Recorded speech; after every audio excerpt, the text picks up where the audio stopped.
তিস্তা নিয়ে বর্তমান সরকারি দল অনেক ভালো ভালো কথা বলছে, আর নির্বাচনের আগে জাগো বাহে তিস্তা বাঁচাও এই আন্দোলন করেছে, কিন্তু তিস্তা নিয়ে এই বাজেটে 10 টাকারও কোনো অ্যালোকেশন নেই।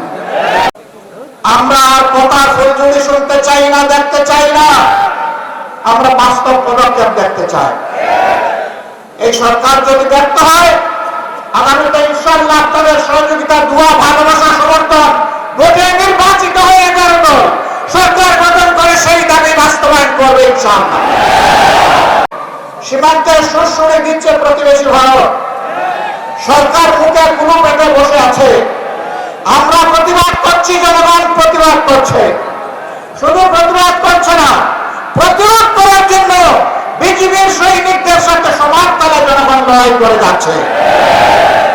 আমরা এই সংগ্রামী বীরদেরকে অভিনন্দন জানাই। জনগণের নারীর পাঁচ বোঝার চেষ্টা করো, জনগণের অভিপ্রায় আকাঙ্ক্ষার বিরুদ্ধে মেহরবানি করে অবস্থান নেবেন না, নেলে কি হয় সম্প্রতি ইতিহাস থেকে সবাই সবক গ্রহণ করা উচিত। অতএব সাফ কথা, তিস্তার ব্যাপারে কোনো থানায় পানায় বুঝি না, তিস্তা প্রজেক্ট বাস্তবায়ন করতে হবে।